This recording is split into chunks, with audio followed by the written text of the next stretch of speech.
ceci. Le chapitre 6, le verset 19. Ne savez-vous pas que votre corps est dédié à Dieu? Ça, c'est la première chose. La deuxième chose, c'est que quand on parle de noces, c'est un grand espace. Nous aimons être dans ta présence. C'est toi qui nous as appelés en ces lieux. Toi, le maître de tout. Toi, le gouverneur général du royaume des cieux. Toi qui as voulu et permis à ce que nous puissions être là. Nous venons te célébrer. Nous venons t'acclamer. Nous venons t'élever.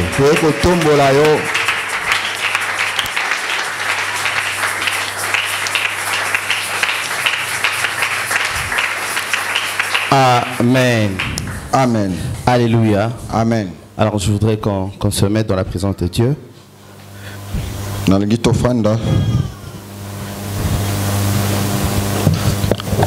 Je voudrais rapidement dire merci à Dieu.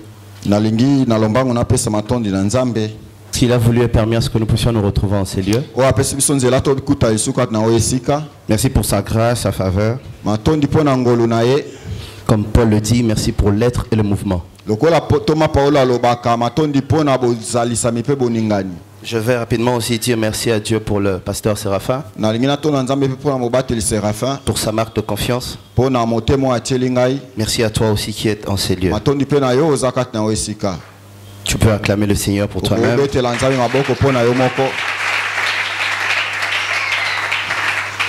Alors, rapidement, nous allons ouvrir nos Bibles dans le livre de 1 Corinthiens.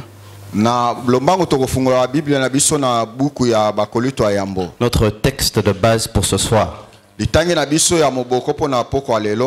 Alors que nous sommes en train de parler de la place du Saint-Esprit dans l'église. L'Esprit m'a emmené dans ce texte. Et ce texte nous fera beaucoup de bien. Rapidement, je disais 1 Corinthiens chapitre 6, le verset 19. La Bible dit exactement ce qui suit. Ne savez-vous pas que votre corps est le temple du Saint-Esprit qui est en vous, que vous avez reçu de Dieu, et que vous ne vous appartenez point à vous-même? Parole du Seigneur. Alors je le disais tantôt, nous sommes en train de parler de la place du Saint-Esprit dans l'église. Son importance dans la maison de Dieu. Et avant d'entrer dans mon texte que je viens de lire, étant donné que c'est le premier jour, permettez-moi de poser des bases concernant le Saint-Esprit. En quelques minutes, nous allons parler de quelques vérités concernant le Saint-Esprit. Des choses liées à lui et des choses qui ne sont pas liées à lui. Des vérités concernant l'Esprit de Dieu. Rapidement, la première vérité, comme nous le savons déjà tous, c'est que le Saint-Esprit est une personne. Le Saint-Esprit est une personne. Est une personne comme toi. Est une personne comme moi. Il y a deux choses dans la Bible qui nous attestent cela. Nous pouvons aller rapidement dans le livre de 1 Corinthiens, des Actes des Apôtres. Actes des Apôtres, le chapitre 28. Nous allons voir une chose extraordinaire qui est en train de se passer là-bas. Quelque chose qui se passe avec Paul. Et une parole que Paul a prononcée qui va nous permettre de comprendre une chose concernant la personne du Saint-Esprit. Je disais Actes des Apôtres chapitre 28, le verset 25. La Bible dit exactement ce qui suit. Comme il se retirait en désaccord, Paul n'ajouta que ces mots. C'est avec raison que le Saint-Esprit, parlant à vos pères par le prophète Isaïe, a dit. Une parole extraordinaire qui nous révèle quelque chose. Je l'ai dit tantôt, le Saint-Esprit est une personne. Et ça, c'est la première des choses qui montre que le Saint-Esprit est vraiment une personne. La Bible dit parlant. Tous nous savons que seules les personnes parlent. Mais la Bible nous dit ceci, c'est que l'Esprit parlant à nos pères, il dit ceci. L'Esprit de Dieu parle. Et parce que l'Esprit de Dieu parle, c'est une personne. Parce que seul toi et moi pouvons parler. Mais si la Bible nous dit l'Esprit a dit, cela veut dire que le Saint-Esprit est une personne. Le Saint-Esprit est une personne. Ici, je voudrais dire à une personne, alors que tu traverses des moments compliqués et que tu ne sais plus où aller, je viens te dire ceci. L'Esprit de Dieu parle. Si tu as l'Esprit de Dieu, il peut t'orienter. Si tu as l'Esprit de Dieu, il peut te montrer le chemin. Si tu as l'Esprit de Dieu, il peut te dire va là-bas.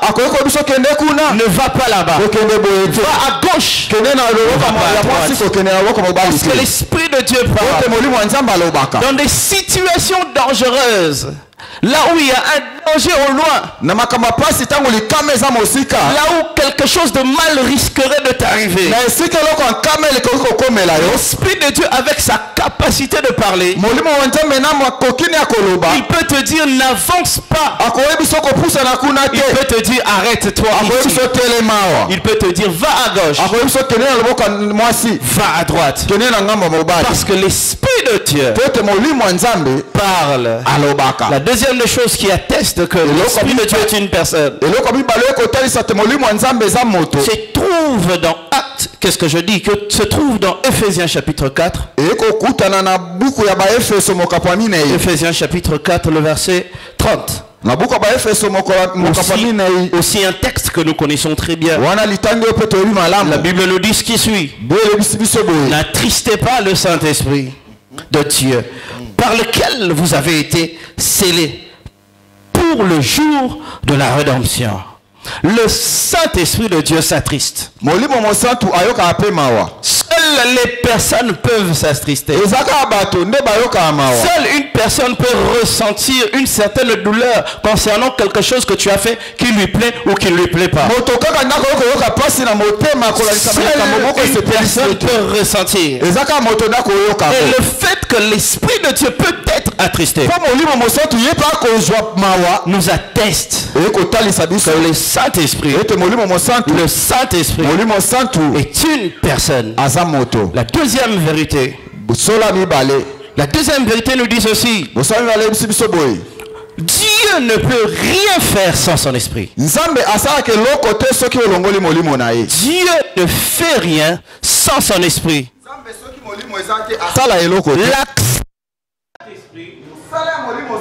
L'action de Dieu se met en œuvre grâce à l'Esprit de Dieu, grâce au Saint-Esprit. Écoute ce que la Bible nous dit dans le livre d'Ésaïe.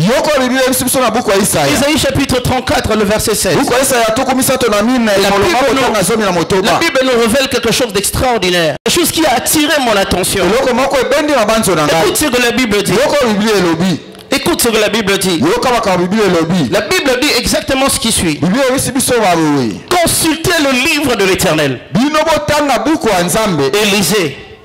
Aucun d'eux ne fera défaut. Ni l'un ni l'autre ne manquera. Car sa bouche l'a ordonné. Point. C'est son esprit qui les rassemblera. C'est son esprit qui les rassemblera. Ici, on nous parle de l'action de l'Esprit l'esprit de Dieu, qui est de prendre les fragments, les choses éparpillées, les mettre ensemble afin de réaliser ce que Dieu dit. Nous sommes dans une situation où il y a un peuple qui est en train d'être maudit. Et dans cette malédiction, la Bible nous parle des vautours qui viendront manger les cadavres de ceux qui seront maudits. Et la Bible dit ceci: réellement ce que Dieu dit dans sa bouche concernant ces vautours arrivera certainement. Mais la Bible ajoute un détail très important. Pourquoi cela arrivera certainement? Parce que c'est le Saint-Esprit de Dieu qui rassemblera. C'est l'Esprit de Dieu qui se mettra en œuvre afin de réaliser cela. Quand Dieu veut réaliser quelque chose dans la vie de quelqu'un, l'Esprit de Dieu se met en œuvre afin de réaliser cette pensée de Dieu. C'est pourquoi dans la Bible, dans le livre de Genèse, Dieu a attendu de constater la présence de son esprit avant de commencer l'œuvre de la création. La Bible dit ceci: au commencement, Dieu créa les cieux et la terre. La terre était informe et vide. La terre était informe et vide. Et la Bible ajoute encore quelque chose. L'Esprit de Dieu se mouvait au-dessus des eaux. Dès que le détail de la présence de l'Esprit a été annoncé, Dieu dit, quand l'Esprit de Dieu est quelque part, cela veut simplement dire que l'action de Dieu veut commencer. Si en toi, tu es conscient de la présence de l'Esprit dans ta vie, je te rassure, Dieu est en train d'entrer en activité dans ta vie. Je disais à une personne que Dieu est en train d'entrer en activité dans ta vie. Juste à cause de la présence de l'Esprit. Quand l'Esprit arrive en toi, l'Esprit de Dieu, ou encore Dieu lui-même, se met en activité, commence à agir. C'est ainsi que Dieu ne peut jamais entrer en action dans ta vie s'il ne remarque pas la présence de son esprit. Parce que revenons dans qui est humain d'abord. Quand on dit l'esprit humain, il s'agit en réalité de son système de pensée, de sa manière de faire, de sa manière de réfléchir. En d'autres termes, si je disais ceci, c'est que mon esprit est sur celui qui était en train de jouer au clavier. Cela veut simplement dire que ma manière de faire, mon système de pensée est sur lui. Donc Dieu ne peut jamais agir si son système de pensée n'est pas encore là, si sa manière de faire n'est pas encore là.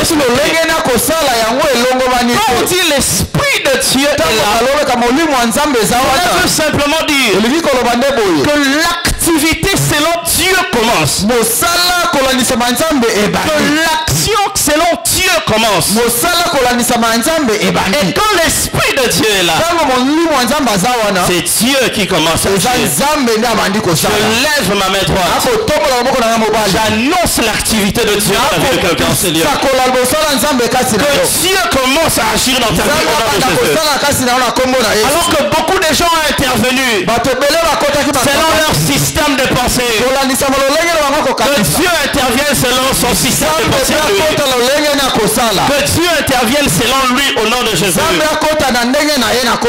Troisième vérité. Le Saint-Esprit console. Le Saint-Esprit console. C'est dans le livre de Jean. Chapitre 14. Le verset 26. Qui nous dit ceci. Jean chapitre 14, le verset 26. La Bible nous dit quelque chose d'extraordinaire. Écoutez que la Bible dit. Mais le consolateur, l'Esprit Saint, que le Père enverra en mon nom, vous enseignera toutes choses et vous rappellera tout ce que je vous ai dit. Amen. C'est que l'Esprit de Dieu est encore. Et encore le verbe être. Azali. C'est aussi le consolateur. Quand il vient dans ta vie, il vient aussi consoler. Il vient aussi revenir ou remettre les choses sur la bonne direction. Dans le sens où quelque chose vient détruire, le consolateur vient remettre sur les rails. Quand on parle du consolateur, quand on parle de celui qui console, dans le domaine psychologique, il s'agit en réalité de quelqu'un qui se met devant toi et qui a une manière d'être en lui, qui a un cœur en lui, et ce cœur-là, il te le transmet. Cette pensée-là, il te le transmet. Avant, tu avais la pensée de la tristesse. Lui te transmet la pensée de la joie. Avant, tu avais la pensée de suicide. Lui te donne la pensée de vivre. C'est ce que le consolateur emmène dans ta vie. Ici, je viens dire à une personne qui a été attristée d'une manière ou d'une autre,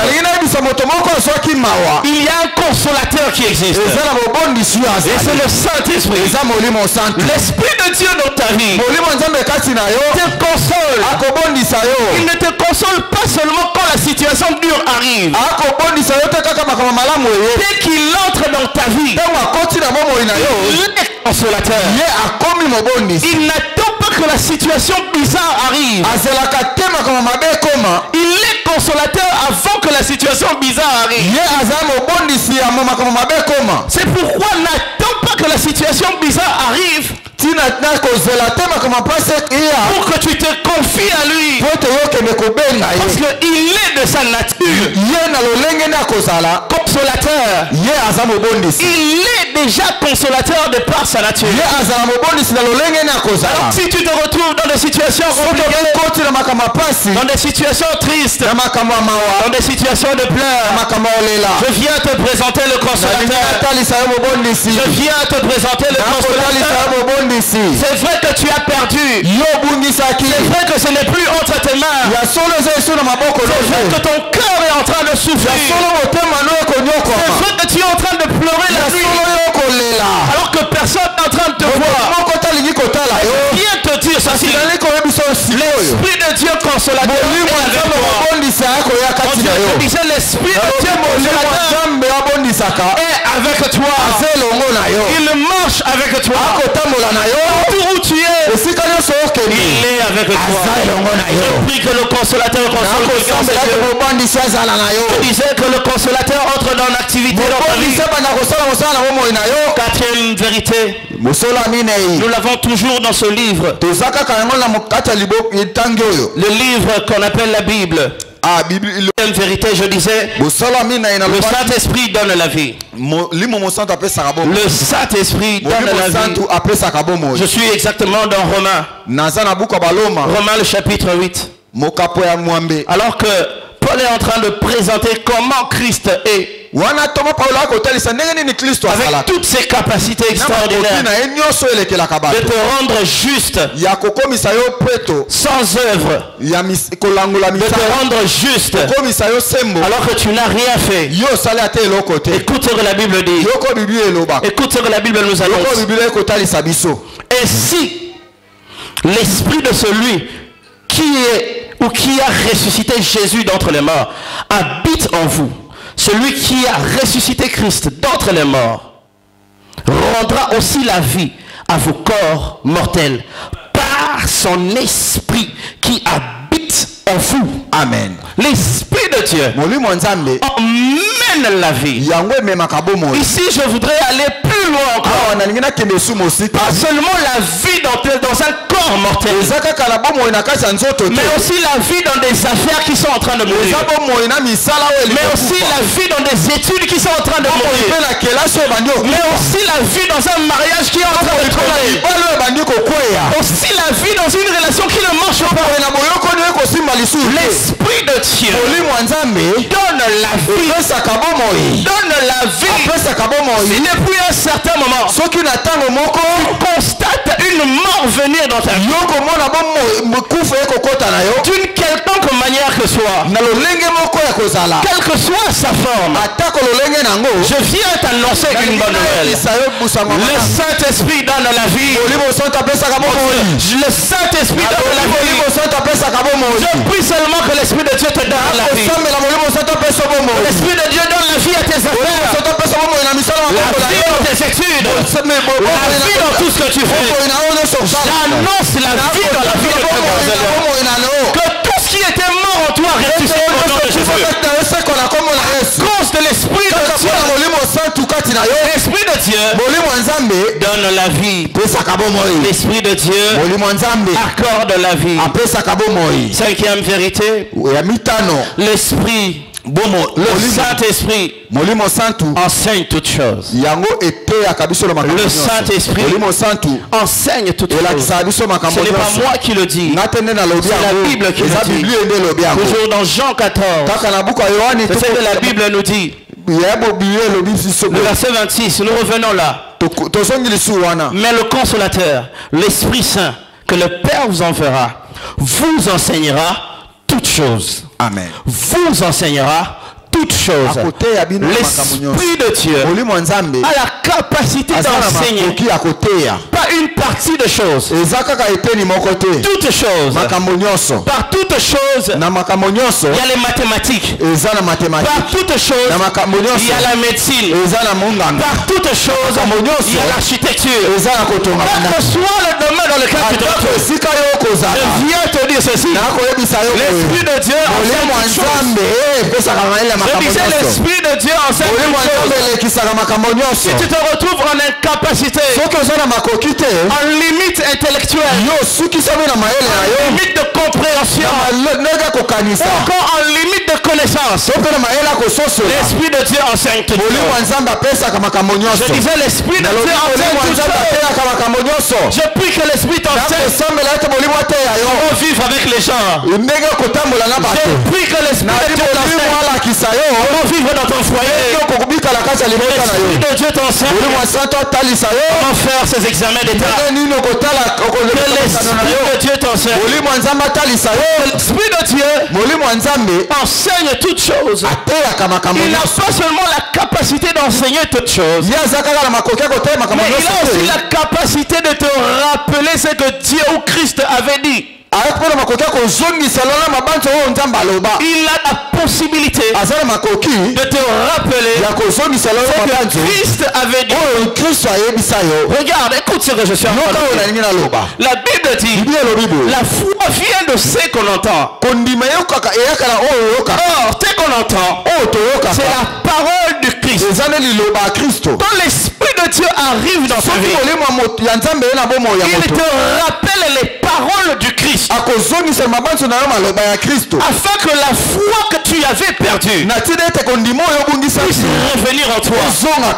Parce qu'en réalité, la parole du Christ qui te donne la foi. C'est la parole du Christ qui te donne le bonus, qui te donne l'énergie de continuer la marche. Si tu avais perdu l'élan, je viens te dire ceci. L'Esprit de Dieu qui te rappelle les paroles du Christ, il te donne aussi la foi. Parce qu'à travers les paroles du Christ, il y a la foi.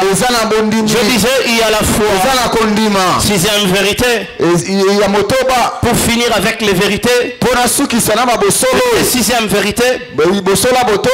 Nous avons besoin du Saint-Esprit dans tous les domaines de notre vie. Dans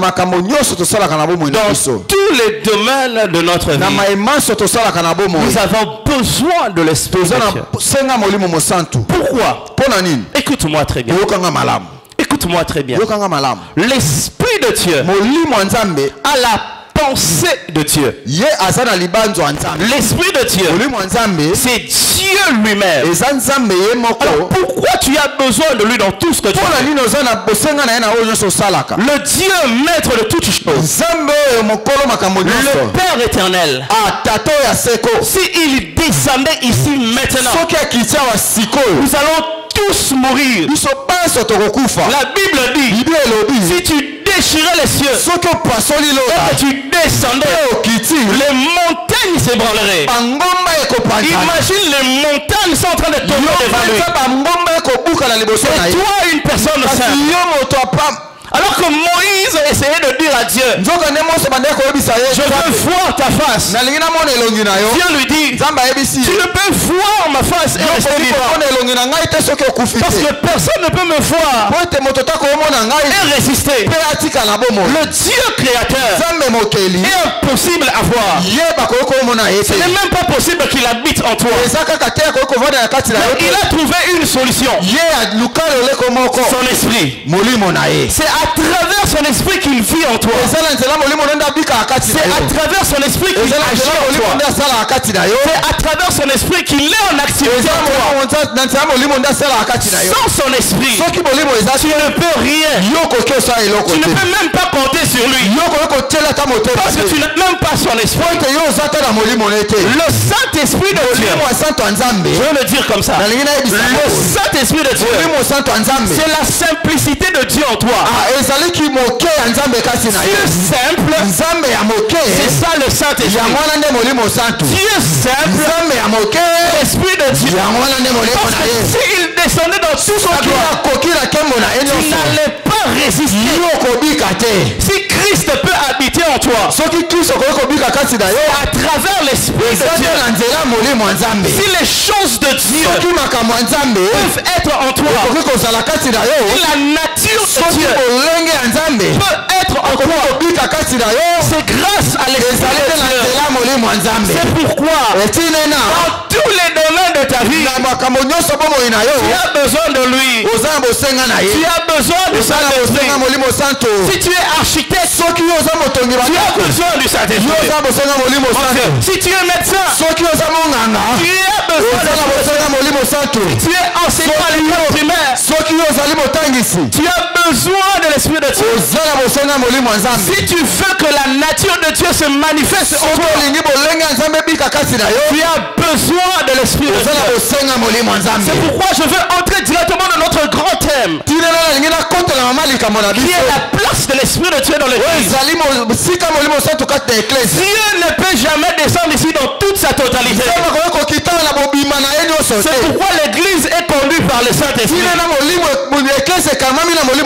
C'est pourquoi le Saint-Esprit vient dans l'Église de Dieu afin de diriger et orienter les choses, afin d'organiser les choses. Le Père est dans le ciel, l'Esprit agit sur terre. C'est pourquoi moi je l'appelle le gouverneur général du royaume de Dieu. En réalité, c'est lui notre Samalukonde. C'est lui notre premier ministre. Rien ne peut être décidé et mis en œuvre ici sur terre selon Dieu, sans l'Esprit de Dieu. La place du Saint-Esprit dans l'Église se trouve dans le fait que l'Esprit de Dieu. C'est Dieu parmi nous. L'Esprit de Dieu. Le grand Dieu. Dans la simplicité parmi nous. C'est pourquoi la Bible dit dans le texte que nous avions lu au début. 1 Corinthiens nous dit ceci. Nous dit ceci. Le chapitre 6, le verset 19. Ne savez-vous pas que votre corps est le temple du Saint-Esprit? Arrêtons-nous quelques secondes sur le mot temple. Arrêtons-nous quelques minutes sur le mot temple.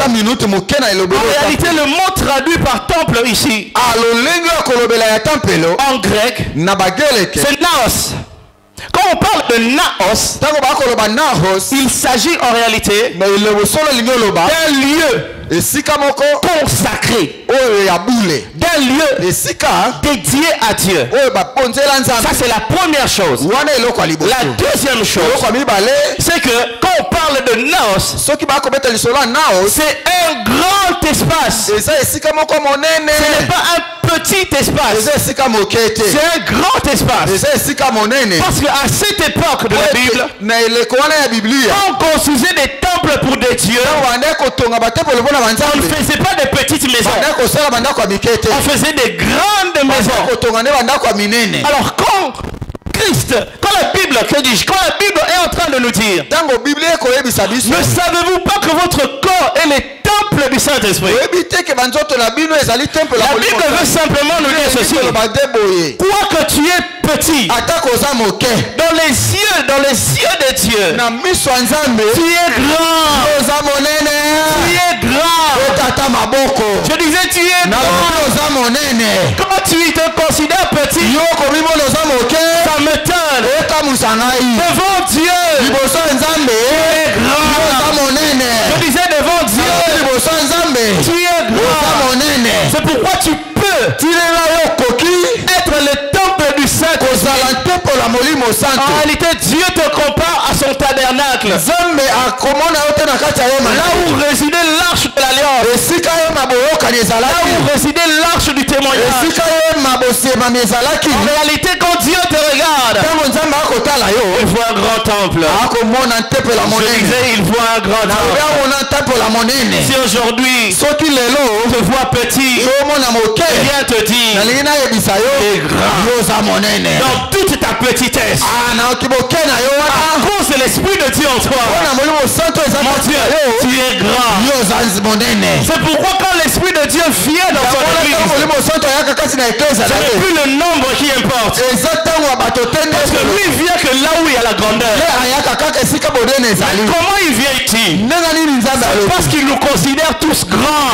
Mon Dieu, si toi tu vois 500 personnes, moi je vois 1 million. Si toi tu vois 500 personnes, moi je vois 1 million. Si toi tu vois 500 chaises, moi je vois 1 million de chaises. Parce que l'Esprit de Dieu vient que dans un temple, c'est dans un endroit grand. Je prie que la grandeur t'accompagne au nom de Jésus. Je disais dans tout ce que tu feras, si l'Esprit de Dieu est là, laisse que la grandeur t'accompagne au nom de Jésus. Je disais laisse que la grandeur t'accompagne au nom de Jésus. La deuxième des choses liée au mot, nous l'avons dit tout à l'heure, c'est le lieu sanctifié, c'est le lieu consacré. En réalité, quand l'Esprit de Dieu vient en toi, tu es mis à part. Je disais tu es mis à part. Le danger peut arriver dans un endroit. Coronavirus peut être ici, mais toi tu es mis à part. Ce qui veut dire ça ne t'atteindra pas. Mon Dieu, je disais ça ne t'atteindra pas.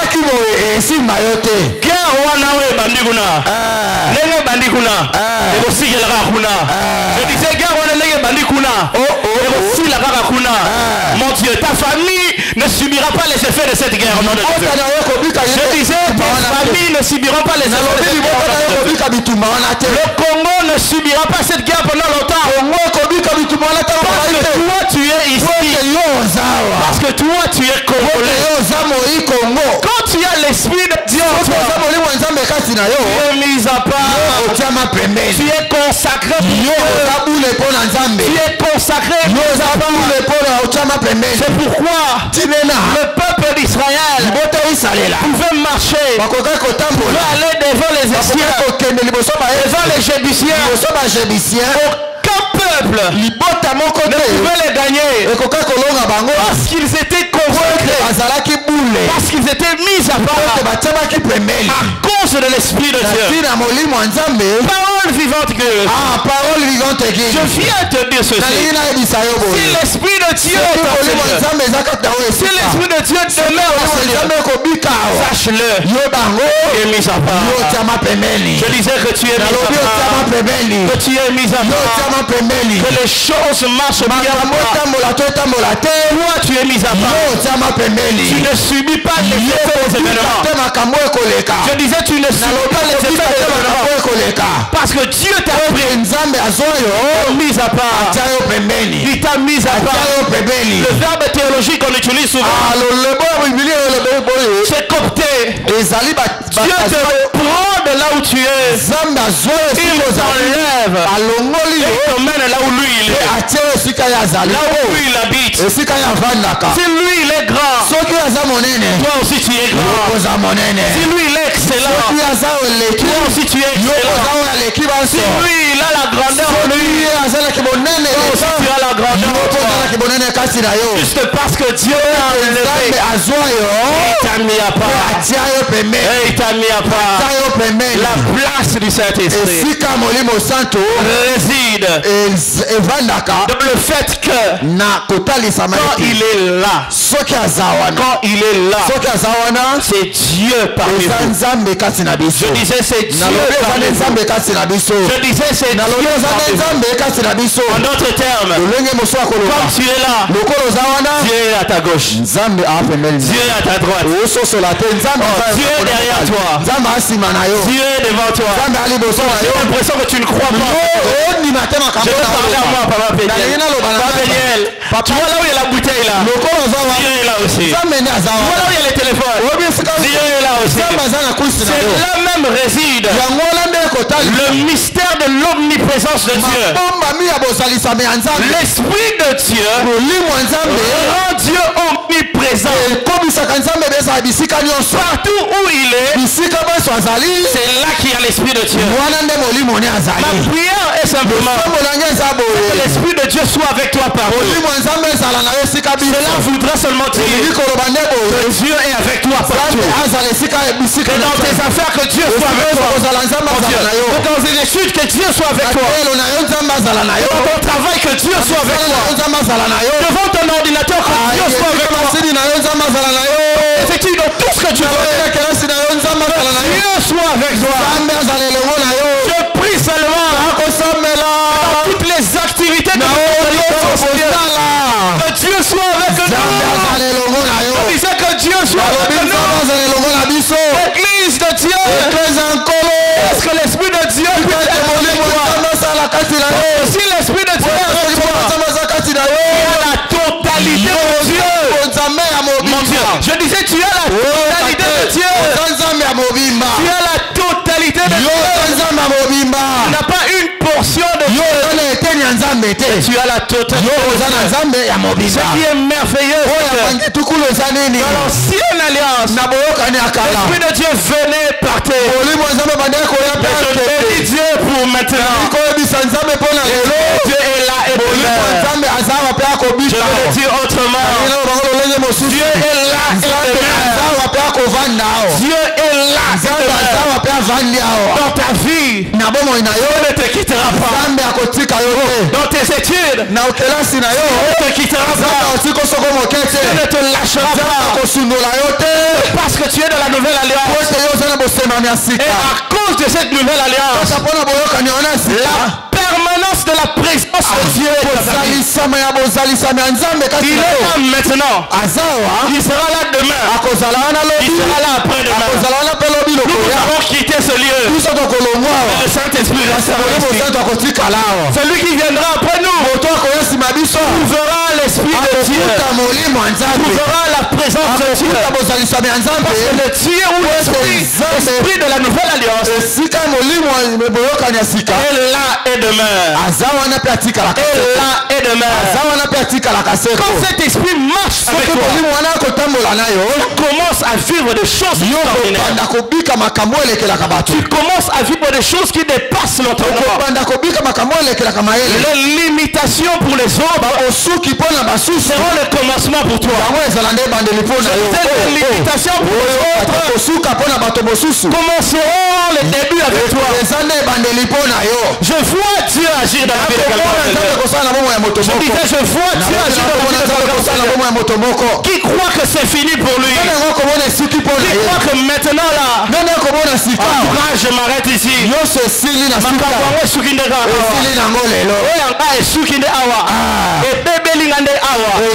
Je viens te dire ceci. L'esprit de Dieu est en toi. Il y a une limite pour les autres. Et début pour toi. Là où l'intelligence des autres s'arrête, parce que l'esprit de Dieu est avec toi, Dieu commence net ton intelligence. La fin des autres et le début pour toi. L'esprit de Dieu t'emmène à comprendre où est-ce que tu dois aller, où est-ce que tu ne dois pas aller. Quand tu marches selon l'esprit, tu sautes quand il faut sauter. Tu sautes quand il faut sauter. Tu vas à gauche quand il faut aller à gauche. Tu vas à droite quand il faut aller à droite. Pourquoi? Parce que l'esprit de Dieu connaît ce qu'il y a devant, connaît ce qu'il y a derrière, connaît ce qu'il y a à gauche, connaît ce qu'il y a à droite. J'aime ce qui s'est passé avec cette femme. Une femme qui se trouve dans le livre d'Apocalypse, le chapitre 12. Quelque chose d'extraordinaire se passe avec lui. La Bible dit ceci. Alors que cette femme était dans le douleur de l'enfantement, elle enfante un fils. Elle enfante un fils. La destinée de ce fils était liée au fait que il devait paître le peuple de Dieu. Et c'est cette femme qui portait toute cette destinée. Mais la Bible dit ceci. Il est arrivé un temps où le grand serpent, le grand dragon, vient pour écraser et tuer cette femme. Viens écraser et tuer cette femme. Mais j'aime ce que la Bible dit. La Bible dit ceci. Les ailes du grand aigle furent données à cette femme. Est-ce que le clavériste peut déjà monter? Les ailes du grand aigle furent données à cette femme. J'aime quand on parle des ailes du grand aigle. Quand les ailes du grand aigle est cité, les choses extraordinaires commencent. Les choses qui dépassent l'entendement. Quand les ailes du grand aigle furent données à cette femme, directement elle s'est envolée. Je n'ai pas vu là où cette femme a appris à voler. Mais la Bible dit ceci. Elle a pris de l'envol. Tous nous savons que pour qu'un aigle vole, ce ne sont pas ses ailes qui lui font voler. C'est le vent, c'est le vent. Je disais c'est le vent, c'est le vent. C'est le vent, c'est le vent. Le souffle qui lui fait enlever dans les airs. En d'autres termes, si cette femme avait la capacité de monter, c'était à cause du vent. C'était à cause du vent. Mon Dieu, c'était à cause du vent. J'aime quand le Saint-Esprit souffle comme un vent. J'aime quand l'Esprit de Dieu souffle comme un vent. La bassesse reste. Et nous montons dans les hauteurs. Et nous montons dans les hauteurs. Je viens seulement annoncer à une personne que c'est le temps du Saint-Esprit maintenant. C'est le temps du Saint-Esprit. Je disais c'est le temps de prendre la parole. Bon, reste assis si tu veux. Je disais c'est le temps du Saint-Esprit. Bon, reste assis si tu veux. Je disais, c'est le temps de voler maintenant. C'est le temps des aigles maintenant. Les gens qui dépendent du vent. Mon Dieu. Les gens qui dépendent du vent. Les gens qui dépendent du vent. Les gens qui dépendent du vent. C'est pourquoi la Bible dit ceci. Alors que Jésus est en train de parler à Nicodème. Il dit ceci. Celui qui me reçoit moi ressemble à un vent. Parce qu'on ne sait d'où le vent vient. Et d'où le vent est en train de partir. Quand quelqu'un a l'esprit de Dieu, Dieu ne lui donne pas seulement le vent pour voler. Dieu fait de lui un vent. Dieu fait de lui un vent. C'est pourquoi tes adversaires ne vont plus te comprendre. Ceux qui